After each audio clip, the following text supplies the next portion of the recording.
Space news. Space news. You excited? I am. Okay, so do you remember a few years ago, I think in 2017, there was an interstellar object passing through our the solar Hawaiian system? name.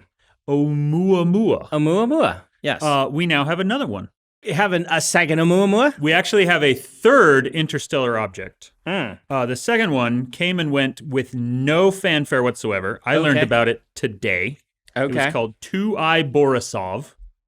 Okay. They're named after the telescope that discovered them. Whoever has the telescope discovered them gets to name it. Yes. Not named after the telescope, but So, and the other one was discovered by a Hawaiian. Yeah.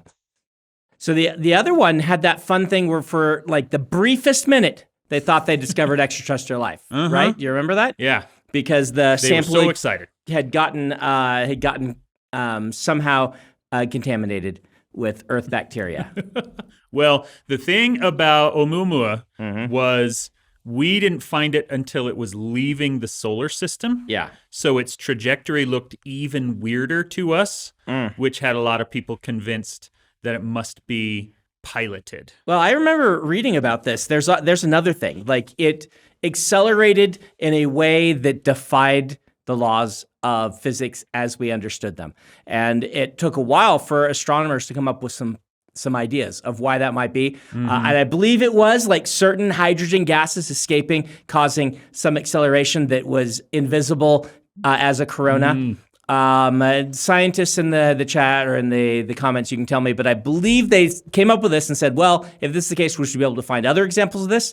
And they went and found multiple other examples of it so that they could say, okay, it's not accelerating. It's probably that. Yeah, it's probably something like that. Otherwise, or there are just dozens and dozens of accelerating asteroids and comets that defy the laws of physics that are all alien probes. Yeah, that are just passing us by. We're not even cool enough to look at. This one is called 3I Atlas. 3I being the third interstellar object. Yep. And it was found by Atlas, which is in Chile. The Asteroid Terrestrial Impact Last Alert System. Which I guess is so they just named it. Like I thought Oumuamua was just named by the people who found it. Is it really? I don't know. Okay. I assumed that it was named after the telescope, but maybe not. Tell us in the comments. I don't actually know. There are science nerds Oumuamua telescope who are mad at us right now. They tend to get mad at us. People get mad at us when we don't know things. When we don't know things. Which is why our Final Fantasy episode is such a hit with the fans. Yes. We don't know everything, folks. We played these games 20 years ago. So this one is the biggest and the fastest one that we have found yet. Okay. It is approximately 15 to 20 kilometers across, which is big. That's 9 to 12 miles. So the hyperbolic orbit has an eccentricity that they measure somehow. I don't know what these terms mean. Okay. Science terms. The eccentricity of any object that loops around the sun, that orbits the sun, is 1. Sometimes because of like weird things, you get up to 1.0 something. Weird things like goths? I don't think goths are weird. You don't think goths are weird? No. Are they eccentric? Yes. Okay. So their eccentricity might be very high. Oumuamua's eccentricity was 1.2. Okay. Borisov's was 3.6. And that's kind of just referencing the speed and the fact that it is not a stellar object. Yes. That it is clearly and physically speaking not from our solar system. It is not bound by the sun's gravity. Yes. Atlas has an eccentricity of 6.2. Wow. So there you go. So speedy little dude. Yeah. Dan, this might help a little bit. I am not a math nerd. They're saying you can think of it as a measure of how much a conic section deviates from being circular for eccentricity. Much like, as you said, it's not bound by the sun, how much of a cone it's going to take around it, almost. Okay. As if it's doing the curve. I will assume that makes a lot of sense. We're writers. And we're not hard science fiction writers. Nope. Right now, 3i Atlas is within Jupiter's orbit. Okay. It is approximately 323 million miles from Earth. It will reach at its closest point 167 million miles from Earth, and that will be December 19th. Okay, my birthday. There you go. It's bringing you a present. It is at its current distance, it is virtually, but not entirely, impossible for an amateur astronomer to see it. If you've got really good home equipment, you can see it. By the time it gets close to us, they say it will be easy for an amateur astronomer to see. Yeah. So there you go. What counts as an amateur astronomer? An astronomer doesn't get paid for it? Yeah. I guess. An astronomer who's capable of competing the definitions in the astrological, blah, blah, blah, boy, I butchered that word. Astrological Olympics.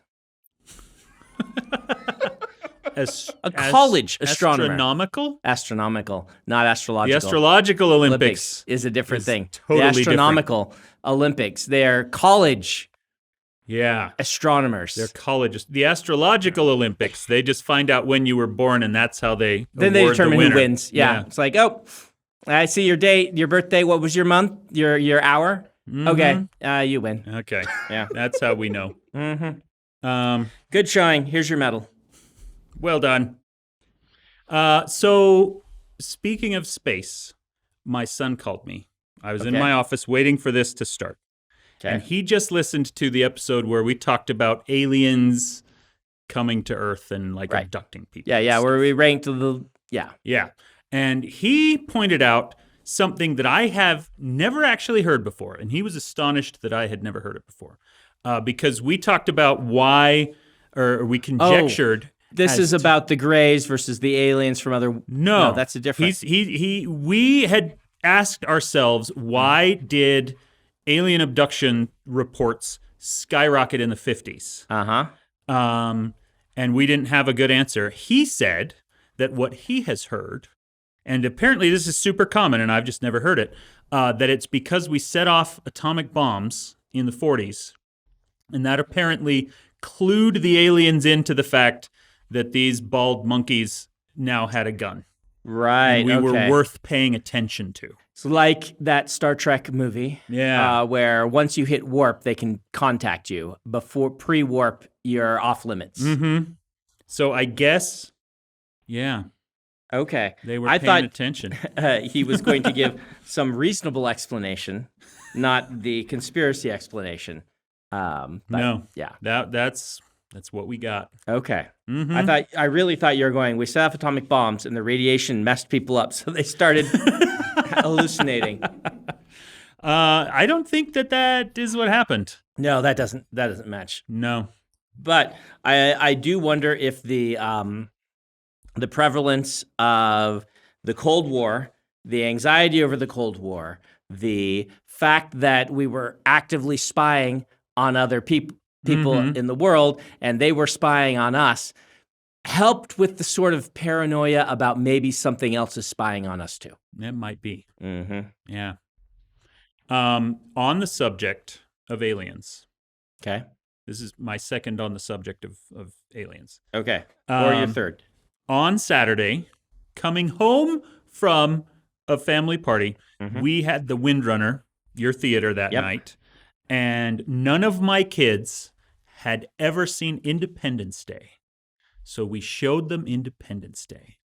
And my 13-year-old loved it. Oh. He said it was he just cannot stop thinking about it and talking about it. I don't know if my 9-year-old got as into it.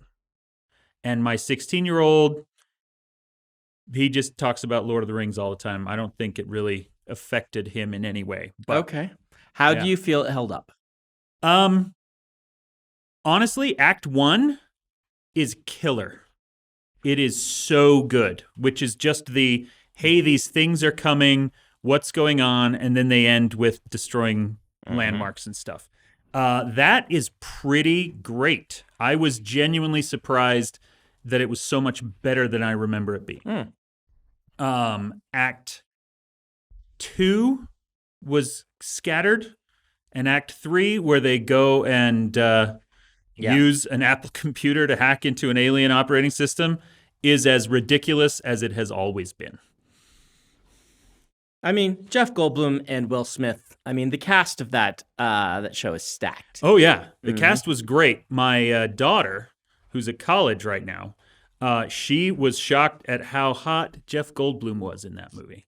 She has not seen the Jurassic Park era shirtless or shirt undone Jeff Goldblum, where for a little while we all lost our minds and thought that Jeff Goldblum should be hot. Yeah, well, and she's seen Jurassic Park. You know, the famous shot of him lying down with his shirt unbuttoned is something. Yeah. But him walking around in Independence Day blows it away.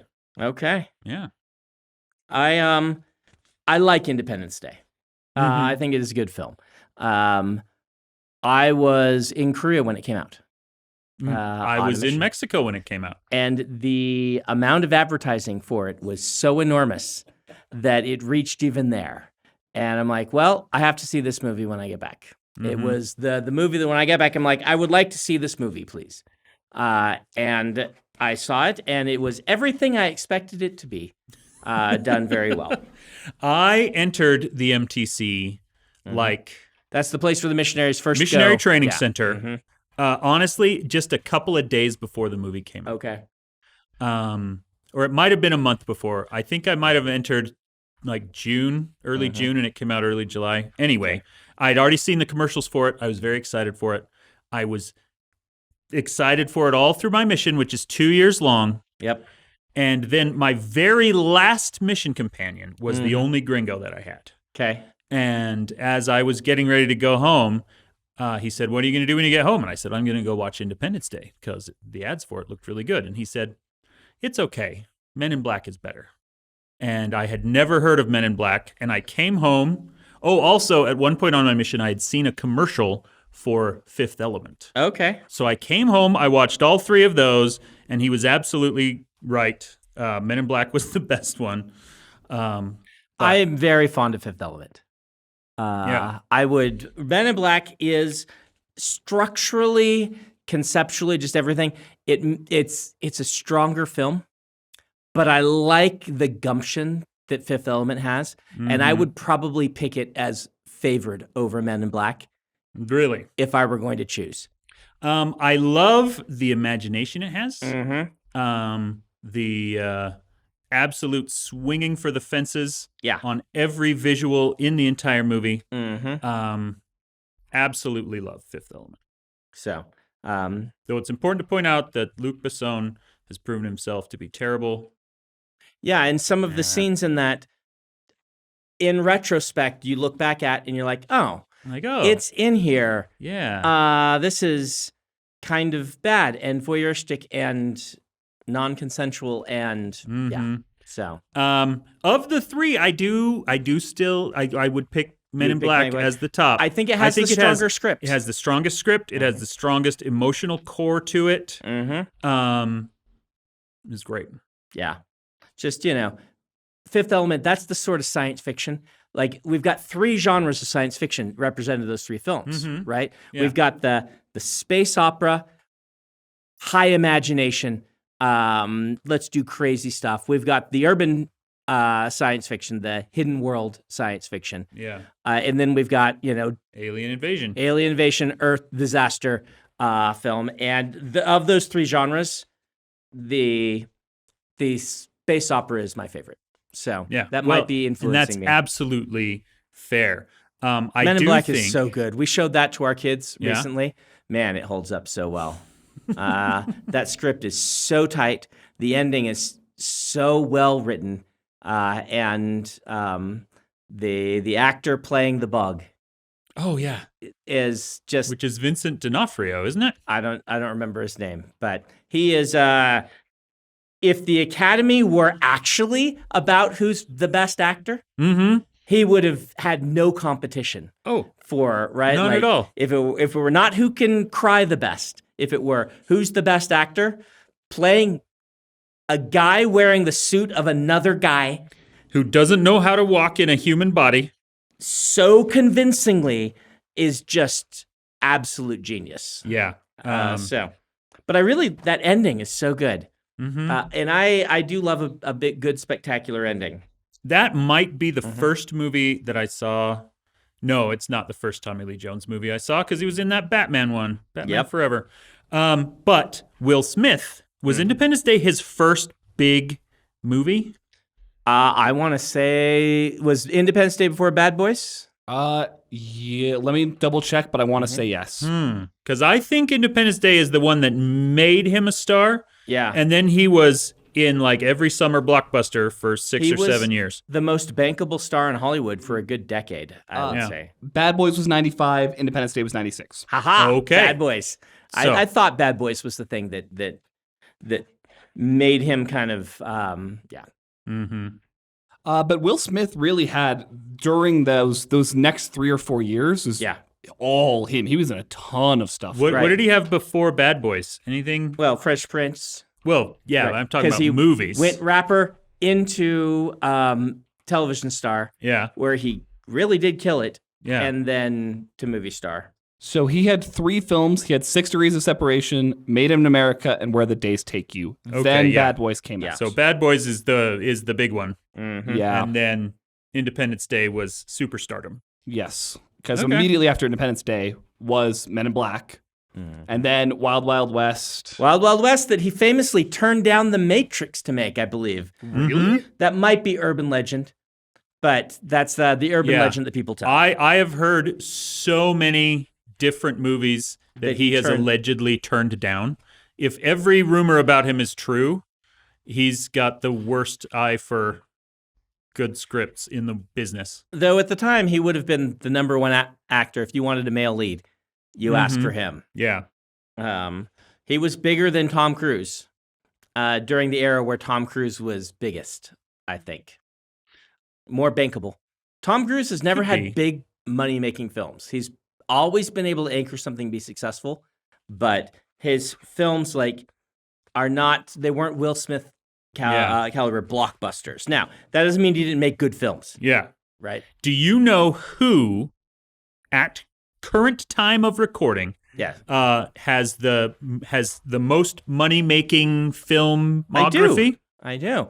Because Scarlett Johansson overtook Sam Jackson. Yeah, just like last week, because beat him out. Jurassic Park. Mm-hmm. Yep. And I think that's pretty cool. Yep. I think hers was 361 million, if I remember correctly, or something close to that. I saved him for you, Ollie. I didn't put him away. I knew you were on your way. Gosh. Uh-huh. I didn't see any text that some people could have sent me because I didn't have a wall. That's very passive-aggressive. Yep. Some people could have sent him a text. No, he said he didn't see him because he didn't have his watch. I didn't have a watch. It was dead. Yeah. Okay, so on the subject of Independence Day, at the time it came out, yes, we all thought that Star Wars-style dogfighting with F-16s and aliens was the coolest thing. I thought it was so dumb. Seen. You thought it was dumb? Yeah, in that movie. How could you possibly think that's dumb? I mean, I enjoyed it, but it was cool dumb. That was so dumb. Well, the thing is, watching it again this weekend, it does not hold up. Like, F-16s can't do the stuff that those alien ships are doing. They were hovering and fly. Like, I know what an F-16 can do. I've seen Top Gun. Okay, they would rip themselves to pieces. I just saw it. They weren't hovering. But they can turn. That's the problem. Yes. Is that while we were waiting, we were in your theater and the little side things kept coming in. And while we were trying to figure out how to make that work, I turned on Top Gun Maverick for the kids to watch something while I figured out the technology. The masking on the... the masking on the screen. Did you figure it out? Just I the did. Button up at the top. I totally figured it out, and it worked, and it was great. But before that happened, we saw about 10 minutes of really good jet fighter stuff. Yeah. And the very slow-paced CG in Independence Day did not compare at all. Well, I think the real problem is those, their spaceships. I remember watching that. This is what I can say. It's been a while, so maybe I'm off but I remember watching saying, those spaceships can do things that our ships just can't. there is no way we have any chance. Like it's like a person driving a bumper car, trying to outrace people on motorcycles. But it's goofy, dumb fun. By then they have said, look, if you're going to check out, you're going to check out when we use an Apple computer to hack an alien system.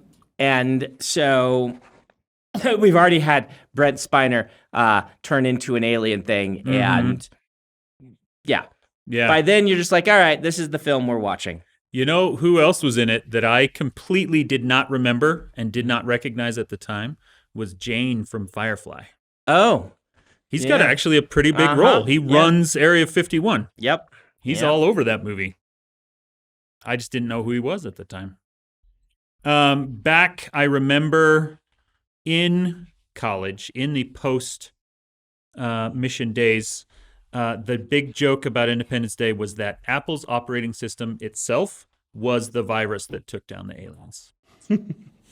I think that that's a pretty useful way to look at it.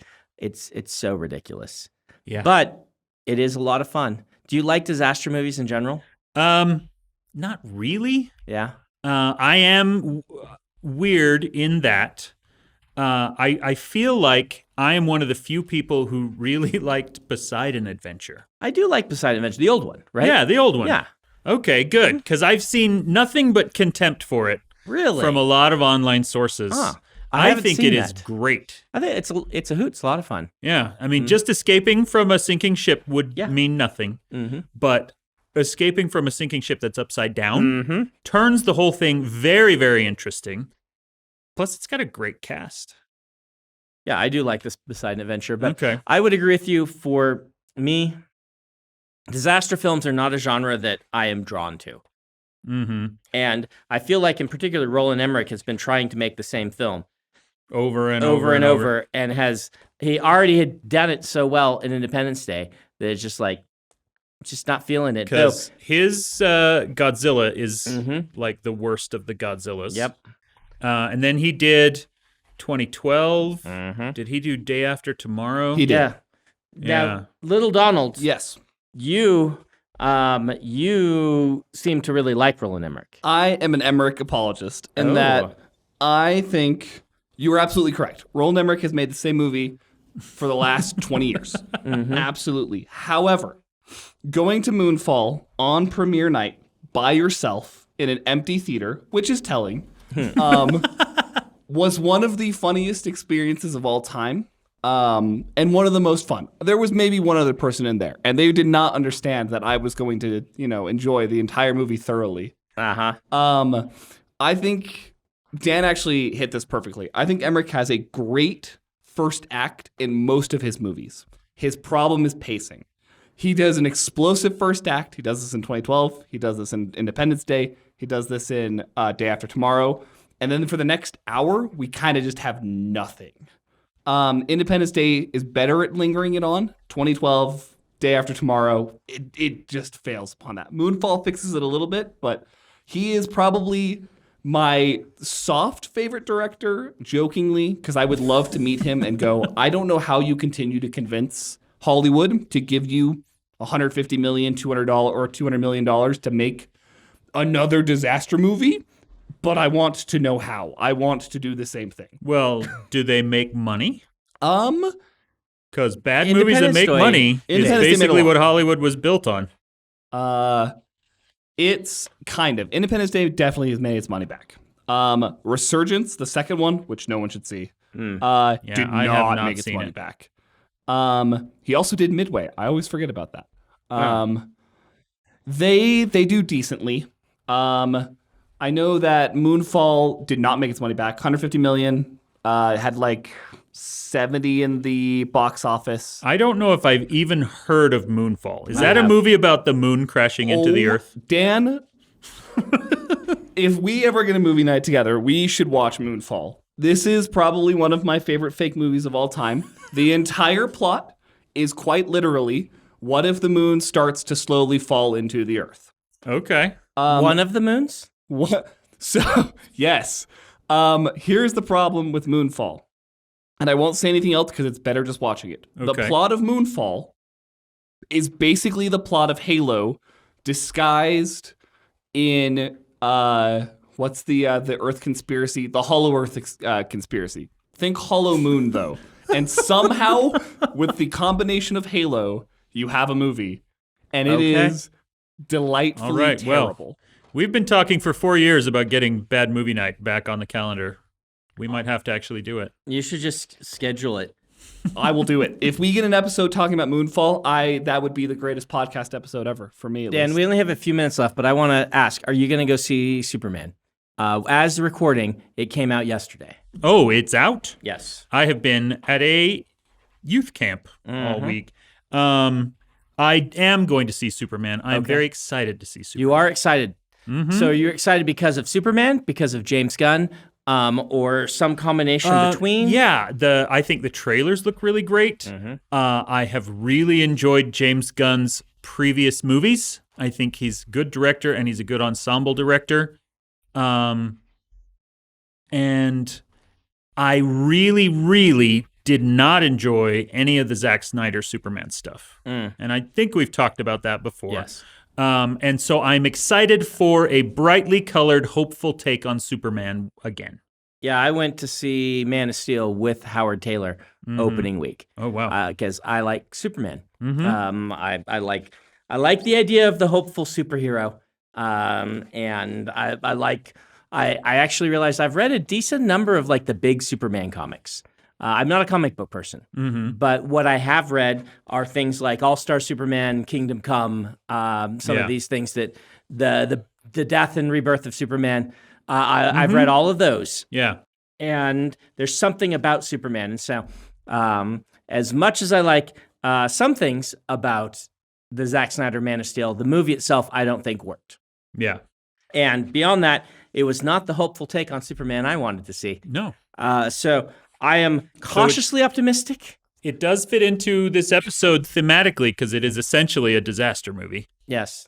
One of my most successful tweets, back when Twitter was a thing, was saying, do we really need a new Godzilla movie so soon after Man of Steel?